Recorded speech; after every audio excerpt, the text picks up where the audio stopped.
Bonjour et bienvenue sur Automobile Propre pour un comparatif entre le nouveau BMW iX1 et l'Audi e-tron Quattro dans sa version haut de gamme 50.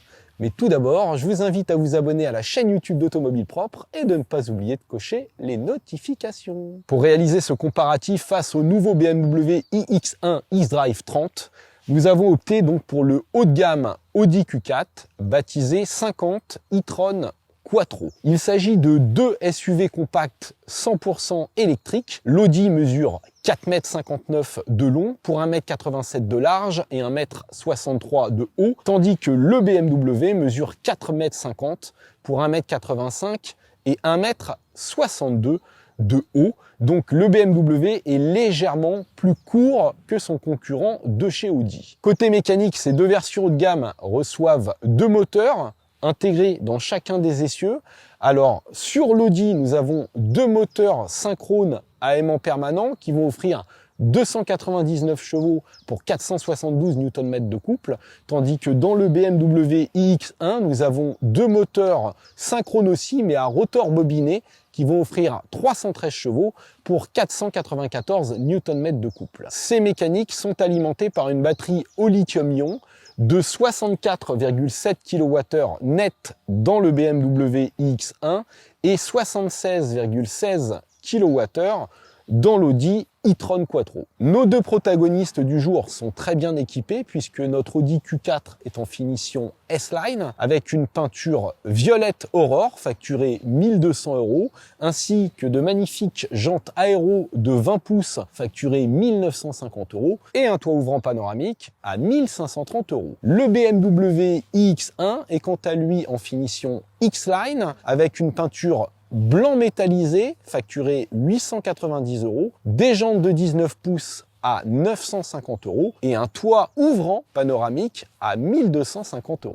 Regardons les coffres de nos deux SUV compacts qui bénéficient d'un haillon motorisé électrique chacun, donc ça c'est quand même très pratique. Et en termes de volume, Audi annonce 520 litres alors que BMW annonce 490 litres, mais si on rabat les dossiers de banquette, les volumes sont similaires, c'est-à-dire 1490 litres dans l'Audi et 1495 litres dans le BMW. Dans l'Audi, on a un plancher en deux parties, comme vous pouvez le voir ici, plus un double fond qui est assez petit. Et dans le BMW, le plancher n'est pas amovible, mais on a un double fond qui est quand même assez volumineux pour loger ses câbles.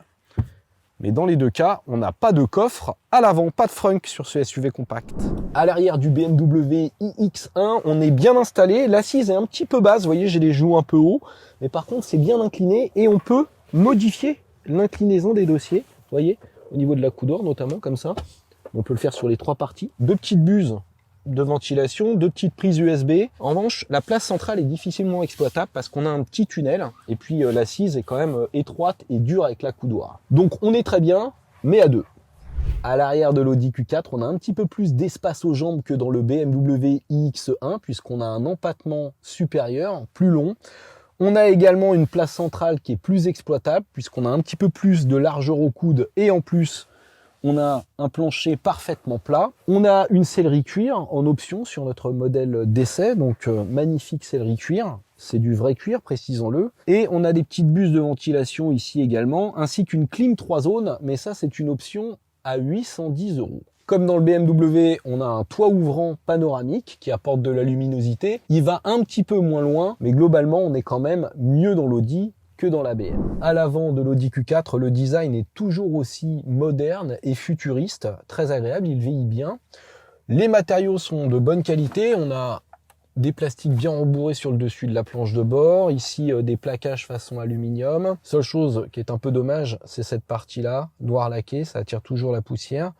Mais globalement, on est plutôt pas mal, et là on bénéficie des sièges en cuir et du pack confort, donc on a presque 3000 € d'options de sièges. Mais encore une fois, on est très très bien installé et c'est valorisant ces sièges en cuir à réglages électriques. Les contreportes eh bien, sont rembourrées, vous voyez, sur la partie haute. Au milieu, on a des antidérapants avec deux petites prises USB-C, porte-gobelet, à coudoir assez profond, boîte à gants, très spacieuse la boîte à gants.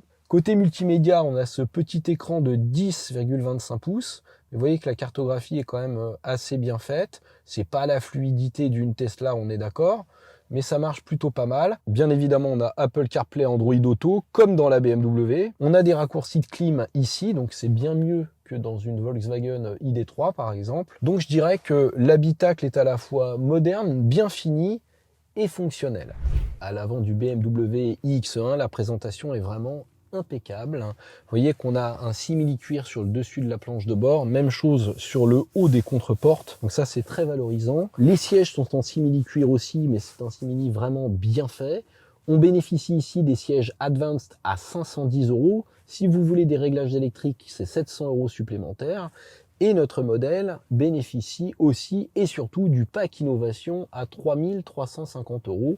Alors ce pack inclut de nombreuses choses, dont le chargeur à induction, le volant chauffant, l'accès confort et le démarrage main libre. Les rangements sont un peu moins nombreux que dans l'Audi, mais on en a quand même, hein. Soyons honnêtes, on a quand même des porte-gobelets, des rangements là, mais qui sont pas forcément toujours très accessibles, puisqu'on a ce tunnel. La coudoir centrale est plus petit, il faut appuyer sur un petit bouton pour l'ouvrir, il est beaucoup moins profond. La boîte à gants, elle aussi, est moins volumineuse que dans l'Audi. Côté multimédia, l'écran tactile n'est pas immense, mais il est fluide avec de bons graphismes. Au niveau de l'ergonomie, c'est un petit peu plus compliqué que chez Audi, je trouve. Vous voyez, les réglages de clim se font via l'écran. Maintenant, on a quand même quelques raccourcis ici, comme le volume, le bouton My Mode pour sélectionner ses modes de conduite. On peut créer ses propres raccourcis, mais ça nécessite un petit temps d'adaptation. Donc un système multimédia un petit peu plus évolué que celui de l'Audi, c'est normal, il est plus récent. Maintenant, il faut savoir que le constructeur aux 4 anneaux fait évoluer en continu son logiciel, a déjà apporté énormément d'améliorations, notamment aussi sur l'application pour smartphone. Allez, on démarre au volant du BMW iX1. Donc marche arrière pour sortir de ma place de parking. Et là, vous voyez, j'ai une vue à 360 degrés. Je vois bien tout ce qui se passe, une caméra arrière, on a même les caméras latérales. Une caméra devant, bref, c'est parfait. Mais alors attention, j'ai le pack innovation hein, avec le Parc Assist Plus et j'ai même l'affichage tête haute. Alors, hop, le rayon de braquage 11 mètres 9, le diamètre, pas le rayon, excusez-moi. Donc, la direction est toujours bien calibrée comme toujours chez BM. On a un rappel naturel. Au niveau de la visibilité, bah, c'est pas mal. Hein. On a des montants assez imposants, mais les rétros sont bien dessinés, assez larges. Dans le rétroviseur central, pareil, je vois bien ce qui se passe. J'ai un essuie-glace arrière au niveau du haillon. Quand je tourne la tête, j'ai pas trop d'angle mort. Et la voiture est assez confortable à faible allure. Les suspensions travaillent bien. Là, sur ce X1, le constructeur a vraiment bien peaufiné ses suspensions. Donc c'est pas des suspensions pneumatiques, hein, c'est des suspensions classiques mais adaptatives qui vont s'adapter mécaniquement. Au niveau du freinage régénératif, on va avoir le mode D ou le mode B, on n'a pas de palette au volant malheureusement. Quand on est en mode B, ça va vraiment ralentir jusqu'à l'arrêt, là vous voyez, hop, au stop. Donc on va pouvoir modifier le freinage régénératif, mais uniquement à travers l'écran central. Alors là c'est marrant, vous voyez en expressive, elle me fait un son particulier. Parce qu'on peut modifier le son de la voiture aussi, c'est sympathique, c'est rigolo. On va passer au volant du Q4. Allez, on démarre. Au volant de l'Audi Q4. Ok, tac. Donc on est bien installé, hein, la position de conduite est agréable. Les montants sont un peu plus inclinés que dans le BMW, donc on a une meilleure vue en 3/4 avant. Les rétros aussi sont bien faits, ils sont plus longs. Et en vue arrière, c'est pas mal aussi. Hein. C'est même peut-être un peu mieux que dans le X1. Allez, marche arrière.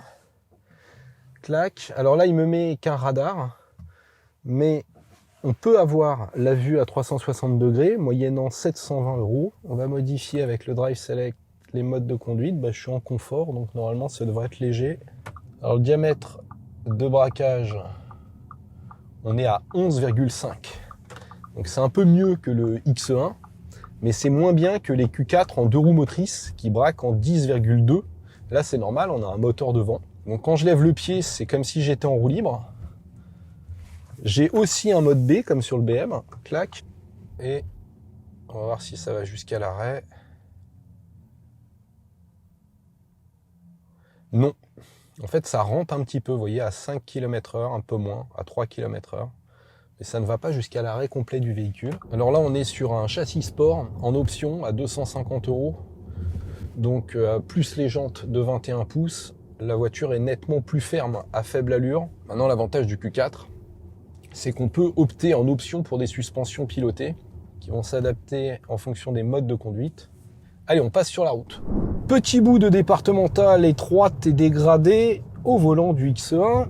Il faut savoir que la garde au sol de ce X1 est un peu plus basse d'1 centimètre par rapport à celle du Q4.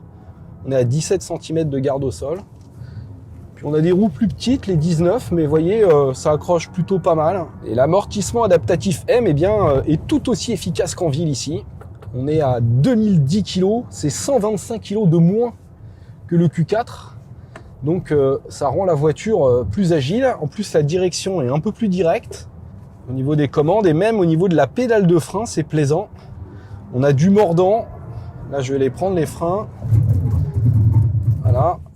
Alors ça freine bien, on a du mordant. Maintenant, quand on regarde la fiche technique, on a un piston de chaque côté à l'avant, monopiston aussi à l'arrière. Donc sur le papier, c'est un peu léger comme freinage, mais dans la réalité, en tout cas en usage courant, ça freine bien. Et nous voici au volant de l'Audi Q4 sur la petite route. Donc on va se mettre le Drive Select, il est là, je vais y arriver, dynamique. Et c'est parti. Ah, tout de suite, on sent que la direction est moins directe, plus douce, mais elle reste précise, progressive. Les commandes sont très agréables dans cette voiture. Alors en comportement, c'est un peu moins incisif du train avant que le X1, mais ça va bien quand même. C'est bien posé avec la batterie dans le plancher. Ça prend pas de roulis avec le châssis sport. Allez, là je vais forcer un peu. Ouais, c'est vraiment bien en comportement quand même, même si c'est lourd, même si on a 2135 kg. J'ai trouvé ça un peu ferme en ville, mais là, vous voyez, quand on prend de l'allure, c'est bien. Ouais, la voiture s'ouvre pas trop. Ça accroche bien sur le sec. Ouais, regardez, je lève le pied en plein appui. La voiture, elle tire pas tout droit. Alors, le seul bémol, je dirais que c'est le freinage. La pédale de frein est un peu mollassonne. Allez, là, je vais les prendre, les freins. Ouais, ça freine quand même. Ça freine, mais c'est moins mordant que sur le BM. Et il faut rappeler que dans cette gamme, les ID3, ID5, etc., ils ont mis des tambours à l'arrière. Alors, c'est des gros tambours, mais c'est des tambours quand même. Alors, moyennant un peu plus de 1100 €, dans les deux SUV, on peut tracter jusqu'à 1200 kg. Donc, c'est pas mal, c'est bon à savoir. C'est la même chose pour les deux véhicules. Et je dirais qu'en termes de comportement, d'agrément, on est quand même très proche entre les deux. Allez, un petit bout d'autoroute en Audi Q4. J'accélère à fond. Ça marche pas mal. Avec les deux moteurs, les 300 chevaux, ils annoncent un 0 à 100 en 6 secondes 1, voire 6 secondes 2 selon l'équipement et les jantes. C'est un peu moins rapide que le BMW iX1. Ça suffit amplement, ça permet de bien s'insérer sur autoroute. Je vais mettre le régulateur de vitesse actif. Alors on a une petite mallette derrière le volant, à l'ancienne je dirais. Et la distance se régule toujours avec la petite molette. C'est bien d'avoir l'affichage tête haute, ça permet de bien voir ce qui se passe. Le grand pare-brise aussi, c'est très agréable sur autoroute. En revanche, on a un petit peu de bruit d'air à 130. On entend aussi évidemment un petit peu les bruits de roulement, surtout avec ces jantes de 21 pouces qui sont avec des pneus larges. Ça n'aide pas. On a quand même un niveau d'insonorisation très bon. Parce que la voiture est pas trop haute, bien profilée. Côté consommation, en usage mixte, j'ai fait du 18,2 alors que j'étais à 17 sur le X1, donc ça consomme un petit peu plus que le X1, mais pas beaucoup, et on a une grosse batterie. Donc, le constructeur annonce 434 km d'autonomie, du moins dans cette configuration haut de gamme, donc la configuration la plus lourde, dont l'effet vous ferait 380 en usage mixte. Et sur autoroute, faudra plutôt prévoir des parcours de 300 km à peu près grâce à sa grosse batterie, c'est pas mal. Allez, autoroute avec notre BMW iX1, j'accélère en mode sport avant le camion, pouf, ils annoncent 5 secondes 6 sur le 0 à 100, donc ça marche mieux que le Q4. Et la vitesse de pointe est la même, 180 km/h. Donc là, ça y est, j'ai enfin réussi à trouver le bon menu pour activer le régulateur. Donc en termes d'ergonomie, encore une fois, je préfère l'Audi que la BM. Certes, la petite molette en bas, ça fait vieillot, mais au moins on sait comment ça marche, on cherche pas. Alors que là, on a des touches qui sont très bien intégrées sur le volant, mais on a du mal à réguler sa distance, faut passer par l'écran. Bref, c'est pas aussi intuitif et pas aussi rapide qu'avec l'Audi. Une fois qu'on a réussi à bien caler son régulateur de vitesse, l'aide au maintien de ligne est vraiment pas mal. C'est mieux que dans l'Audi, la voiture elle va moins osciller, vous voyez, elle va pas se déporter. Et donc on est sur des rails, ça c'est plaisant. Pour avoir toutes les assistances à la conduite comme ça, il faut ajouter 2000 € en option quand même. Donc c'est pas cadeau. J'ai l'impression qu'on a quand même un petit peu plus de bruit d'air que dans l'Audi. Et bien qu'on ait des jantes de 19 pouces, alors que sur l'Audi je suis en 21, eh bien les bruits de roulement sont pas beaucoup mieux filtrés. Donc je donnerais une petite note supplémentaire en insonorisation à l'Audi Q4. Non, c'est bien quand même, ça reste très silencieux pour voyager. Côté consommation, eh bien vous voyez, je vais aller là dans menu. Alors encore une fois, c'est pas très rapide. On n'a pas accès directement à l'ordinateur de bord, faut passer par là. Voilà. Donc il m'indique 21,8 kWh au 100. Ça c'est une consommation autoroute à 130. Et il fait 14 degrés. Donc c'est des conditions qui sont favorables. J'avais déjà fait du 23-24 kWh par temps plus frais. Donc je dirais que le rayon d'action va osciller entre 250, 280 et 380 km d'autonomie selon les conditions de circulation. Donc c'est bien, on est dans des bonnes normes, surtout avec une batterie qui est pas énorme, c'est pas mal. Et nous voici sur une station de charge rapide en courant continu qui délivre 180 kW. L'Audi est bridé à 135 kW et la BMW à 130. Donc c'est à peu près la même durée de charge, une demi-heure pour faire 80%. En courant alternatif, on a deux chargeurs embarqués de 11 kW intégrés dans chacun des véhicules de série. BMW propose un chargeur 22 à 950 €. Audi ne le propose pas et facture la pompe à chaleur 1160 € en option. C'est quand même un peu mesquin. Parlons justement des tarifs. Notre Audi Q4 haut de gamme en version 50 est facturé à partir de 65 700 € et le modèle essayé ici est à 82 725 € avec les options. Donc il y a une énorme différence avec le BMW iX1 qui lui est accessible à partir de 57 150 € et qui est ici présenté avec des options à 71 465 €. Donc ça veut dire qu'on va avoir 8 850 € d'écart en faveur du BMW iX1, voire 11 260 € d'écart entre les deux véhicules que nous avons essayés aujourd'hui et qui étaient quand même très proches en termes de prestations. Même si l'Audi offre un tout petit peu plus d'autonomie, ça ne suffit pas à justifier son surcoût. J'espère que cette vidéo vous a plu. Je vous invite à vous abonner à la chaîne YouTube d'Automobile Propre et je vous dis à très bientôt. Abonnez-vous, abonnez-vous, abonnez-vous, abonnez-vous, abonnez-vous.